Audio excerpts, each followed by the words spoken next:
Hello, good morning. Once again, welcome to our YouTube channel, Barangay Lupon in Action. A big shout out to our good friend, the very dynamic leader, Honorable Dindo Jojo Hidalgo, the punong barangay o Barangay Pigdaulan, Butuan City. Sa iyang interest to learn more on Katarungan Pambarangay, I suggested to him to have a copy of the book entitled The Jurisdictional and Procedural Aspect in Katarungan Pambarangay, authored by Attorney Ayan Kenneth B. Lucero, the DILG Director of the Province of Cebu. Karon nga episode, atong i-discuss ang angayan nga mga butang nga buhaton sa Lupon Chairman or Lupon Secretary diha sa pag-file padamang sa complaint diha sa Lupon.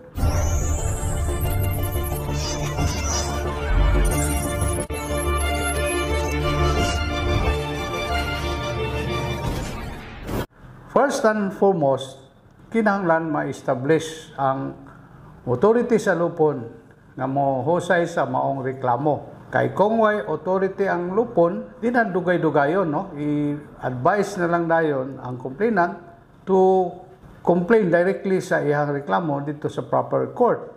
Now, kung dunay authority, kinahanglan masuta kini aning musunod nga mga atong hisgutan nga mga requirements. Number one, nga kinahanglan nga ang both parties are actual residents of the same city and barangay. For example, kung ang complainant lumulupyo sa Hingoog City, then ang iyang i-complain, resident lumulupyo sa Butuan City. Walay authority ang Lupon nga mo husay sa maong reklamo. Tungod kay sila lumulupyo sa nagkalain-lain nga mga barangay sa nagkalain nga syudad. Kaya ang atimanon sa Lupon, doon ay authority ang Lupon kung sila residente sa mga barangays nga nasakop sa usa ka syudad or municipality. Second, that the complainants and respondent are individuals. Wala gialaw sa Lupon ang complainant or respondent nga nagrepresent sa mga juridical entities, like for example sa mga corporations, association, partnerships, companies, state or intestate, mga property sa mga ginikanan nga nipanaw na sa laing kalibutan. Kinahanglan nga i-advise tayo ni sila nga idiretso na sa proper court ilang complaint. Dili na nalangan-langanon pa din sa barangay. Third, nga kinahanglan ang subject matter of the complaint is within the authority of the Lupon. Now, ang Section 408 of RA 7160 ga specify general kayo ang maong balaod sa Katarungan Pambarangay. Wala gani gi-mention, gi-specify ang mga unsa nga mga kaso na dapat i-file o i-complain sa barangay. Kundi i-mention dito ang mga exemptions, no, kadtong mga kaso nga dili na mo fall under sa authority sa barangay. Pananglitan nga ang gireklamo isa ka buhatan sa gobyerno or any instrumentality thereof. Pananglitan nga ang taga DPWH, taga City Engineering Office, no? Na mga proyekto nga gihimo tapos na disgrasya. So dili pwede nga ireklamo din sa Lupon. Second, sa mga cases nga walay private offended party, like for example, violation of the mga ordinances, taxation, wala mo bayad sa sakto nga buhis, mga violation sa mga city ordinances, violate sila sa joking, mga anti-smoking, mga ordinances, anti-littering. So, wala may private offended party ang mga situation. No? Ang sunod, example, mga offenses nga ang penalty, ang silot nga mula pa sa 1 year nga imprisonment or a fine o kanang penalty nga exceeding 5,000 pesos, wala na siya ang nasakop sa mga exemptions, no? Mga exemptions nga wala na authority ang lupon nga mositol ana nga complaint. Now, human na establish ang authority sa lupon nga mohusay sa maong complaint, kinahanglan nga the next working day file na daan ang mga reklamo unya mabutang sa sakto nga mga dokumento pinaagi sa pag-fill up ning mosunod nga mga KP forms. Number 1, KP form number 7, no, mao kana dinha nasulat ang complaint. Dinha sa complaint matubag ang mga pangutana nga what, when, where, and how.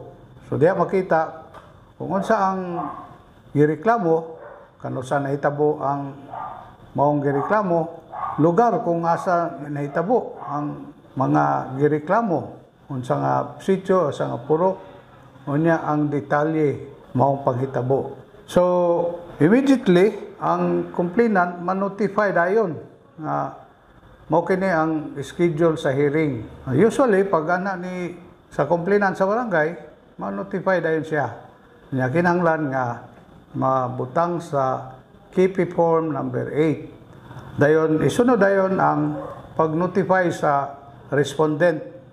The law says that kinahanglan mahusay ma-mediate sa lupon chairman not later than 5 days sa pag-file sa reklamo. Katong sumon mabutang kato sa KP form number 9. So remember, ma-establish, ma-plaster ang KP form number 7 nga mao ang complaint. Kaya importante man yung complaint. Kaya pagpadala sa sumon, katong KP form number 9, kinahanglan dito naka-attach ang complaint para ma-aware ang respondent kung unsa day ang mga reklamo nga i-complain against sa iyaha. So once ma-plaster na kining tulo ka mga dokumento, sugdan na dayon sa punong barangay ang mediation proceedings. The law says that kinahanglan masugdan na ni kapitan ang mediation proceedings not later than 5 days from the filing of the complaint din sa barangay. Now, for example, kung ga-file siya February 1, the following day, the law says the next day kinahanglan nga ma-notify na dayon ang complainant unya masumon ang respondent. Kaning next day kung ang reklamo na fall under mga working days, like for example Monday, so ang next working day is Tuesday. Now kung nag-file ang complaint adlaw nga Friday, ang next working day is not Saturday but Monday. So kinahanglan not later than 5 days. So ga-file sila February 1, so posible nga na-start ang mediation sa February 5. Diya mag-start ang counting sa 15 days, no, sa mediation proceedings nga paghimuon sa lupon chairman. Now there are two things nga mahitabo, no, sa during sa mediation. Kung dunay amicable settlement, mo resulta sa ilahang mediation nga gikandak ni kapitan.